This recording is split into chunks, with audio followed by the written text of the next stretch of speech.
J'ai trouvé de l'or dans ce petit récipient. Le mec, il a l'intention de vous buter. Vous laissez pas faire. J'en ramène pas d'un d'entre vous entre quatre planches. C'est ça là. Après on voit des traces de carburant, je pourrais pas dire si c'est du mercure, hein, je suis pas chimiste mais. Et forcément il y a des déchets. Ouais.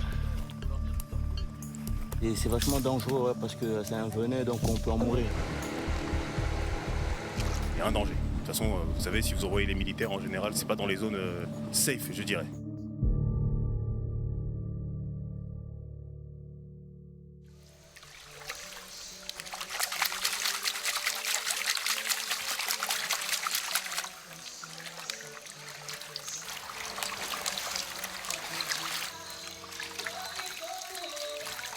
Francisco Junior est le seul professeur d'orpaillage traditionnel de Guyane. Nous l'avons rencontré dans la forêt équatoriale, au sud de Cayenne. Il reçoit des petits groupes de touristes et leur apprend à chercher de l'or. On doit tourner la bâtée pour bien étaler les sables. Parce qu'ici, comme c'est des petites paillettes, c'est plus compliqué de trouver, mais une fois que la terre s'est bien étalée, c'est possible de trouver. La méthode est ancestrale. Une simple bâtée en métal rouillé, et en quelques minutes, les premières paillettes apparaissent au soleil, comme par magie. Il y a une petite paillette dedans. Ah ouais. Ouais. Et Alors, voilà. Il a trouvé 2 paillettes déjà en à peine 5 minutes. C'est vrai que c'est rapide. Après, c'est des petites paillettes, mais c'est encourageant. La quête de l'or, c'est universel. Tout le monde a les yeux qui brillent. Tout ce qui se passe autour de l'or en Guyane, cette soif de l'or, quand on cherche, on a envie de trouver. En quelques heures, les promeneurs peuvent trouver jusqu'à 50 € d'or. Mais leur paillage du dimanche, c'est la version ludique d'une catastrophe majeure. La soif de l'or, c'est un enjeu géopolitique et environnemental. Il faut défendre l'Amazonie française. Souvenez-vous, c'est le message officiel après les grands incendies qui ont ravagé la forêt l'été dernier, dans toute la région. La Guyane, 8 millions d'hectares de forêt primaire. Le massif recouvre 93% de la surface du département. Le croissant aurifère, c'est cette grande boucle de l'or.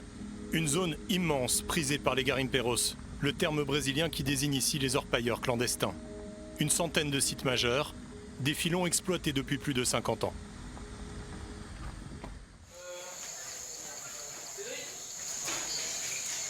En Guyane, sur le terrain, l'écologie politique, c'est l'un des combats de l'armée française. La guerre contre la pollution vient de commencer en Amazonie et c'est le 9e régiment d'infanterie de marine qui mène les opérations. On a en blanc l'axe principal qu'on va emprunter qui est la PPI, vous le savez, la piste Polisnar qui arrive jusque là-bas au carrefour Polisnar. Dans le QG de Saint-Jean-du-Maroni, la section d'élite est réunie pour la dernière fois avant de partir en mission. Au sol, la carte de la région est dessinée avec des cordages qui symbolisent les pistes et les rivières. Le capitaine Socrate explique point par point l'objectif de l'opération. Nom de code, piment. Des directives précises, mais aussi des mises en garde. C'est le mec, il a l'intention de vous buter ou de vous mettre en danger, vous laissez pas faire. J'en ramène pas d'un d'entre vous entre quatre planches. Ça m'est déjà arrivé l'été dernier, j'en veux pas encore. Vous n'êtes pas des cow-boys, vous êtes des professionnels, vous savez comment ça se passe. On respecte l'adversaire. Et dans les 3 quarts du temps, ça se passera bien. Mais au moment où ça se passe mal, vous savez pourquoi vous êtes payé, vous savez pourquoi vous êtes entraîné, et je veux pas qu'il y ait de doute dans votre tête. Malgré leur expérience, les soldats d'infanterie de marine qu'on appelle les marsouins ont la pression. Les chefs leur répètent depuis plusieurs semaines, il faut du bilan, il faut chasser les orpailleurs clandestins, casser des chantiers, sauver l'Amazonie. Pour l'ensemble, calme, en vélant.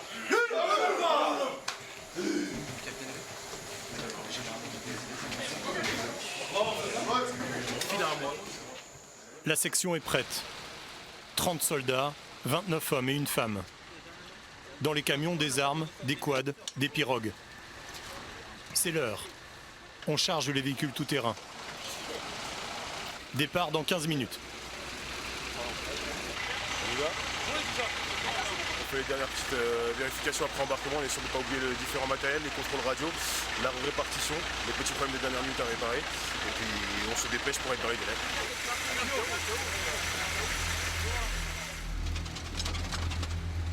Une nuit épaisse et brumeuse enveloppe le convoi.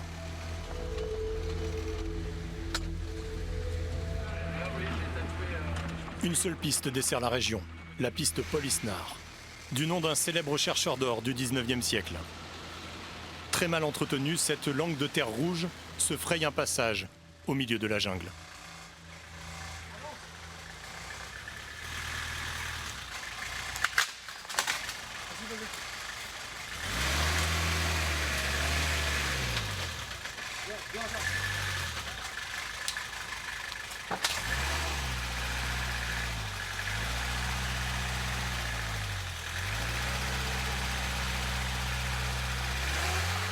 Après 5 heures de route, nous arrivons enfin dans la zone d'orpaillage. L'objectif de partir tôt le matin, c'est déjà de gagner du temps sur la mise en place et donc d'être sûr de respecter les délais qu'on nous donne, et également d'être discret pour éviter d'être sonné, c'est-à-dire que des gens renseignent sur ce qu'on fait, ce qui arrive très, très fréquemment. Le but, c'est de pouvoir aller le plus loin possible sans avoir été décelé. Dans le secteur Paul Isnard, la quête de l'or a commencé il y a 200 ans. Alors la forêt regorge de layons, des petites pistes abandonnées et surtout très difficiles à trouver. Les gros véhicules ne passent plus. Les équipes préparent les quads.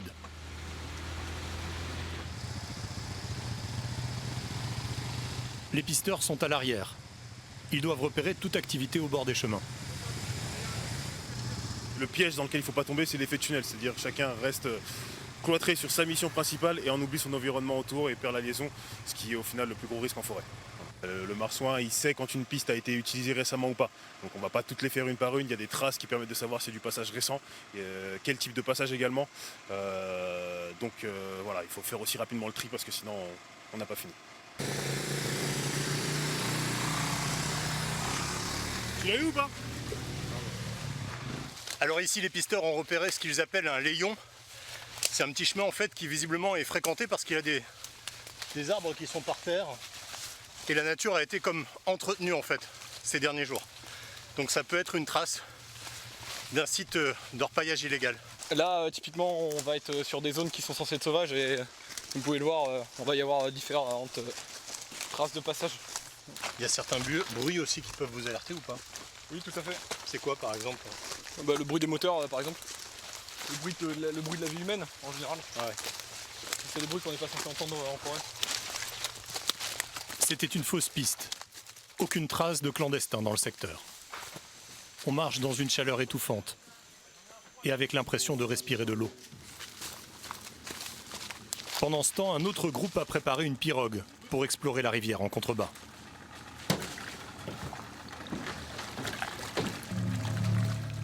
Ils veulent tenter d'interpeller des orpailleurs qui utilisent des embarcations pour transporter des groupes électrogènes et des pompes permettant de dissoudre la terre. Dès qu'on entre dans les terres, il n'y a plus de routes, il y a très peu de chemins et de layons et les principales voies de communication, ce sont bien ces criques qui sont plus ou moins grandes en fonction de la saison, qu'on soit en saison sèche ou en saison des pluies, mais dans tous les cas elles sont présentes et elles permettent d'aller beaucoup plus loin que les pistes terrestres. C'est comme ça que les garimperos alimentent les différents sites et que nous on va les chercher. Il faut surveiller tous les confluents. Une branche cassée ou la couleur de l'eau qui change, ce sont des indices de passage des garimperos. Les patrouilleurs sont concentrés, armes à la main, prêts à intervenir. C'est le jeu du chat à la souris et c'est celui qui sera le plus persévérant qui gagne. Il y a un danger. De toute façon, vous savez, si vous envoyez les militaires, en général, c'est pas dans les zones safe, je dirais.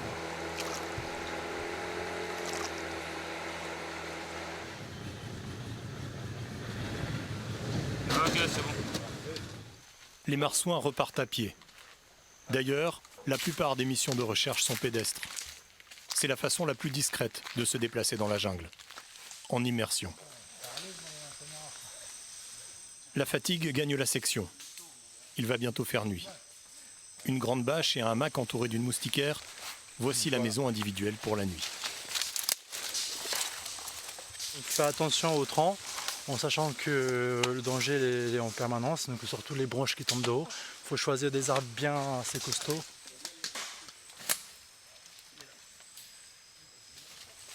Surtout refaire le point sur tout du matériel, voir si on n'a rien perdu, un petit coup sur l'armement, regarder si changer les piles, les batteries, tout ce qu'il faut, quoi. Dans la forêt, il faut lever la tête. Le danger vient souvent de la canopée, à plus de 50 mètres de hauteur. Il y a la leishmaniose. Il faut éviter d'éclairer en l'air le soir, parce que ça peut tomber sur la tête, quoi. C'est quoi, des insectes aussi? Des insectes, et après ça pond des œufs dans le crâne. Et ça mange. La nuit tombe. La garde de nuit se met en place. Chacun des soldats fait la ronde pendant 1 heure, dans l'obscurité. La forêt est très bruyante. Entre les singes hurleurs, les grenouilles et les insectes, difficile de fermer l'œil.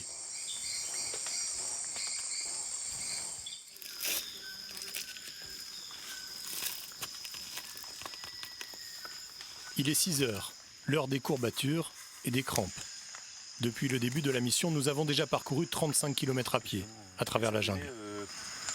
Ouais, ça faisait quand même assez long. Ah, ouais. Hier, on est parti sur Saint-Lage, pour moi, hein, Saint-Lage. Et après, on a fait du rodéo là-dedans. Ouais, on a grimpé le lac et on a avancé là. Il y a eu combien de quads, lui 6 quads. Juste après le réveil et avant de repartir en mission, il va falloir penser notamment à l'approvisionnement en eau. Alors ici, l'eau, il y en a partout. Le sol est un vaste tapis rempli, gorgé d'eau avec des arbres en décomposition.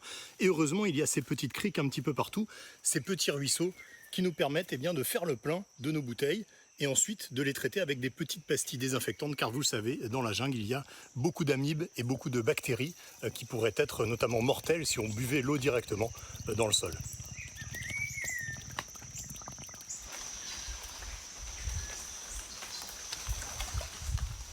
Sur le bivouac, l'auxiliaire de santé fait la tournée des petites blessures de la veille. Les ampoules, ensuite il y a les brûlures aussi. Les mecs se font souvent brûler quand on brûle les carbets. Après, ce qui peut arriver aussi, c'est les morsures de serpents, les piqûres de mouches à feu. Et là, c'est un peu plus grave.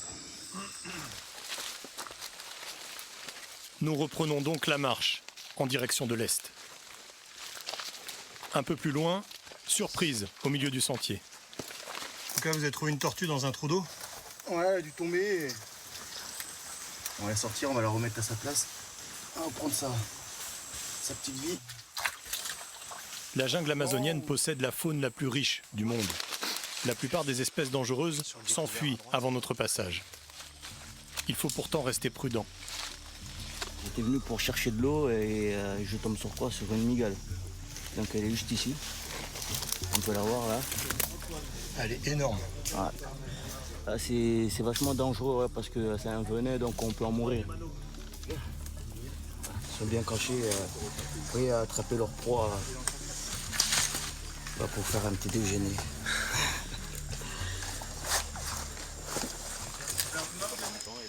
Parfois, ce sont des grands fauves qui rôdent à proximité des militaires. Là, c'est les empreintes de jaguar qui marchent dans la nature, quoi. Elle a emprunté le lion. Et donc, il a fait son chemin, là. Ouais, il est parti dans la nature. Il vit sa vie, quoi.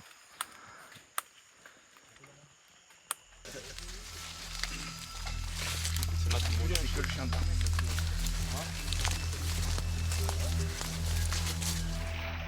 Un chien militaire accompagne toujours les marcheurs. Il est dressé pour rechercher des personnes dans la jungle. Une mesure de sécurité rassurante pour les soldats qui peuvent s'égarer. En sortant de la forêt, une immense clairière se dresse devant nous. 5 km de long, 300 mètres de large. La végétation a disparu. Au sol, des alluvions, de la caillasse. C'est tout ce qui reste après l'exploitation de l'or. Nous sommes dans une ancienne concession d'orpaillage, une concession accordée par l'État, donc parfaitement légale. Mais l'exploitation du site a laissé place à une décharge à ciel ouvert. Quand on voit tout ce qui est laissé en métaux, en plastique, déchets plastiques, tout ça, c'est vrai que ça fait un peu mal au cœur. Et on sait que pour un exploitant illégal ou légal, ça leur coûte de l'argent de venir chercher tout ce matériel, déjà pour l'amener et pour venir le rechercher. Et c'est sûr que ça pourrait être fait autrement. Les sociétés d'extraction de l'or doivent normalement laisser les sites propres et favoriser la repousse de la forêt. Ici, rien n'a été fait. Et personne n'a contrôlé ces exploitants sans scrupules. On apprend à nos gars, dès le plus jeune âge, à ne pas laisser de déchets. Donc c'est un intérêt tactique, voilà, pas laisser de traces. Donc, et après, c'est un geste vert, parce que voilà. Et nous, on contrôle toutes les zones qu'on quitte, on les contrôle juste avant de partir, pour éviter qu'il y ait des déchets. Donc à vrai dire, c'est un acte de combat pour nous. La lutte contre l'orpaillage, elle fait partie aussi de cette démarche-là, d'éviter de saccager un peu la planète. Hein. Voilà. Après, nous on fait le job, on ne peut pas tout ramener avec nous, hein. Nos sacs à dos sont suffisamment lourds comme ça.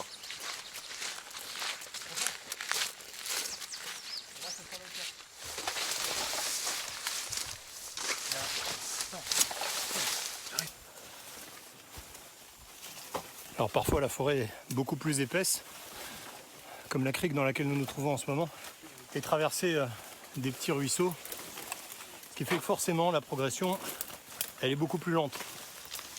Quelques centaines de mètres, en 10, 15, 20, parfois un peu plus d'une demi-heure. Nous allons nous rapprocher de sites d'orpaillage un petit peu plus profonds, dans ce qu'on appelle ici la crique mousse. Les marsouins ont déjà parcouru 9 km ce matin. Au même moment, au-dessus de la forêt, un hélicoptère de l'armée survole la région. Il a repéré de nouveaux chantiers d'orpaillage clandestins. La déforestation est catastrophique sur ces zones. Des milliers d'arbres sont à terre. Les cours d'eau sont tous pollués. Les coordonnées GPS de ces sites sont aussitôt envoyées au capitaine Socrate, qui les reçoit immédiatement sur le terrain.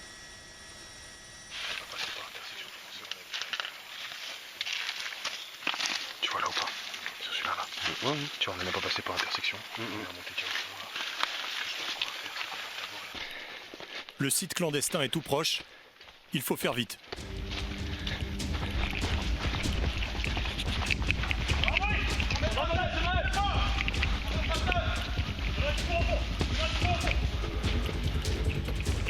C'est comme un village déserté par ses habitants. Tous les orpailleurs sont partis en courant à notre arrivée. Les soldats découvrent une zone de vie immense, avec plusieurs carbets, ces grandes tentes aménagées.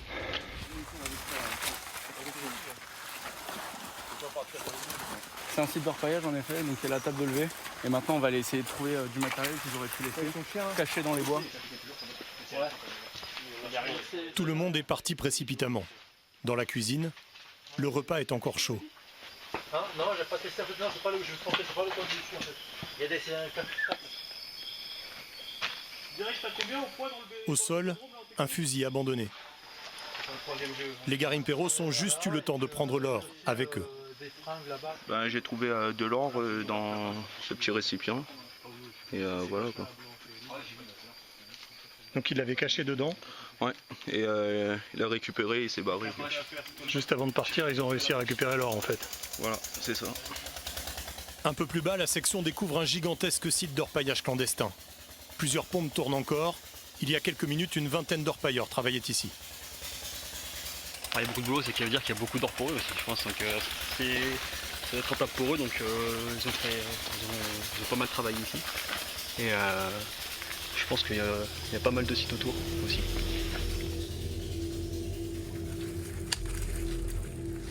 Le temps vient de s'arrêter dans la crique Mousse.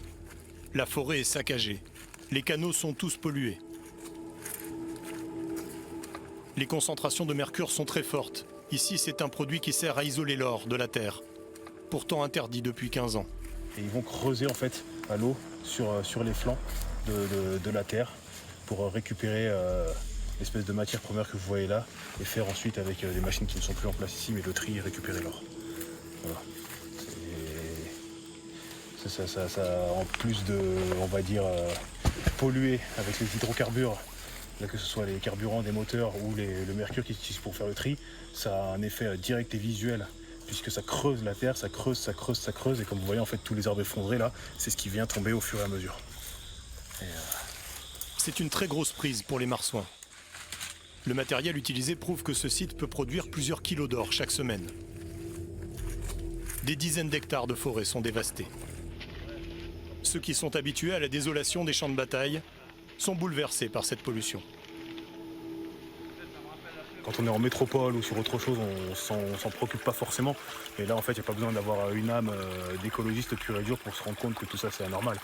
Et qu'il y a quelque chose de grave dans ce qui se passe ici. Voilà, on est militaire, on reçoit des missions, on n'est pas censé les remettre en cause, on n'est pas censé les remettre en question. Mais là, de toute façon, n'importe quel militaire ici est concerné, se sent concerné par ce qui se passe là. Et le prend pas personnellement parce qu'il ne faut pas, mais comprend clairement pourquoi il est là et l'intérêt de sa mission ici.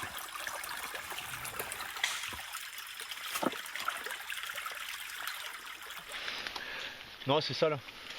Après on voit des traces de carburant, je ne pourrais pas dire si c'est du mercure, hein, je ne suis pas chimiste, mais ça a été travaillé et forcément il y a des déchets. Ouais. Sur le sentier, les militaires interpellent 3 hommes et une femme. Des Brésiliens sans papier ni visa de travail. Peu bavards, nous comprenons qu'il s'agit d'ouvriers clandestins qui orpaillaient sur le site. Donc là, apparemment, ce sont les 3 mecs qui travaillaient sur le camp. Souvent, ce sont eux qui transportent l'or. Ce sont les plus dangereux parce que, comme c'est eux qui ont l'or de la journée, et ben, c'est eux qui risquent le plus. Donc là, on peut reconnaître ce qu'ils font comme travail par rapport à leur morphologie. C'est-à-dire celui qui va conduire les quads, il va avoir des avant-bras comme ça parce que être quadiste dans la forêt, ça demande énormément d'avant-bras. Les travailleurs, généralement, ce sont les plus jeunes. Parce qu'ils ont plus la niaque et ils ont des gros bras. Les anciens, ils vont plus superviser et c'est eux qui vont tamiser l'or. Le traducteur, brésilien lui aussi, porte une cagoule pour sa propre sécurité. Aucune preuve, aucun flagrant délit, donc aucune charge contre eux. Ils repartiront libres. Les femmes aussi sont interrogées. Quand on a relevé leurs identités, on procède à toute la saisie. On leur fait comprendre qu'on va tout détruire et que c'est saisi. Et en fait, on leur permet de récupérer quand même de quoi se nourrir, boire, ainsi que leurs vêtements, pour pouvoir retourner chez eux avec une obligation de quitter le territoire français, donc la Guyane, et retourner au Brésil. Après la saisie des affaires, le gendarme détruit les plus grosses machines. Voilà. Regarde ce que ça va faire.